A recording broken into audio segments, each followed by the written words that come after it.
Eh bien, coucou tout le monde! On se retrouve pour une nouvelle vidéo à la découverte de notre tarot. Et donc aujourd'hui, on va parler de notre carte numéro 2, la grande prêtresse. Alors, je ne sais pas si vous avez travaillé cette semaine sur votre carte et si vous avez déjà fait le petit topo de ce que vous représentait la carte pour vous. Si vous avez fait votre petit papier, votre petit crayon et vous avez marqué toutes les indications. Si vous ne l'avez pas fait, je vous propose de le faire maintenant, de mettre la vidéo sur pause et de le faire maintenant. Et si vous l'avez fait, on continue la vidéo. Alors, je vais vous parler de ma grande prêtresse à moi. Donc, on voit une jeune femme ornée d'une coiffe représentant la lune et le croissant de lune, donc en l'occurrence les cycles lunaires. Elle a par-dessus elle un voile transparent. Elle est en, en, en stature de prière. On a l'impression qu'elle n'a pas les mains jointes, mais les mains qui se touchent. On a l'impression qu'elle est en méditation. Elle a les yeux fermés. Elle possède sur sa table devant elle un livre qui est ouvert. Elle tient une chaîne avec une clé. Donc j'ai vraiment l'impression que cette femme est en train de méditer. Alors peut-être qu'elle a lu ce qu'il y avait sur son livre et qu'elle est en train de méditer sur ce qu'elle vient de lire. Et pour elle, peut-être que ça représente cette clé qu'elle tient dans les mains, peut-être que pour elle, ça représente les clés de la connaissance. Et qu'elle est en train d'étudier ou d'essayer de mémoriser ce qu'elle vient de lire. Voilà ce que pour moi, cette grande prêtresse indique. Alors je ne sais pas pour vous, la vôtre, ce qu'elle vous a dit, mais voilà pour moi ce qu'il en est.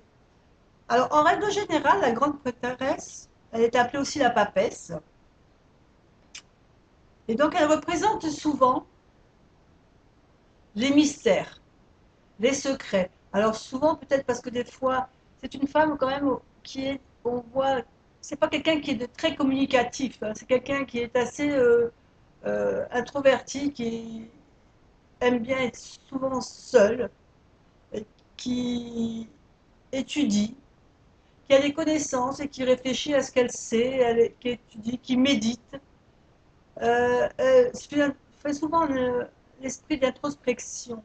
Donc c'est vraiment une carte où on a besoin de réfléchir à ce qu'on fait.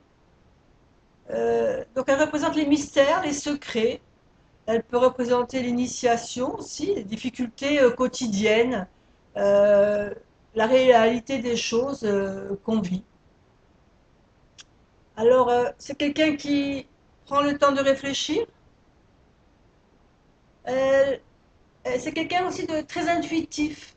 Donc, si vous tirez cette carte, souvent, on vous conseille peut-être de suivre votre intuition, euh, de réagir suivant ce que vous dit votre cœur. Faites votre confiance vraiment à votre instinct. Donc, je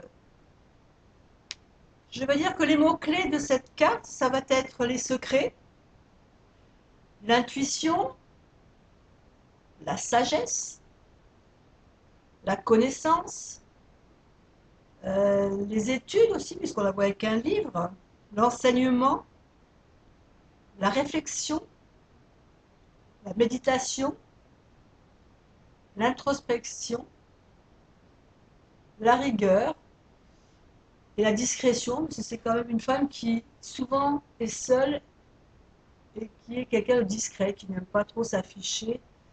Donc voilà quelques mots-clés. Maintenant, je vous laisse réfléchir sur cette carte, sur ce que vous aviez découvert sur votre carte, et de relier ce que vous aviez inscrit sur votre papier et ce que moi je viens de vous dire, et voir ce qui vous parle donc par rapport à tout ça. Quels sont les mots qui sont en relation avec votre carte et celle que je viens de vous décrire. Voilà, je vais vous laisser. Je vous dis à la prochaine carte de tarot et je vous laisse travailler sur celle-ci pendant quelques temps. À bientôt.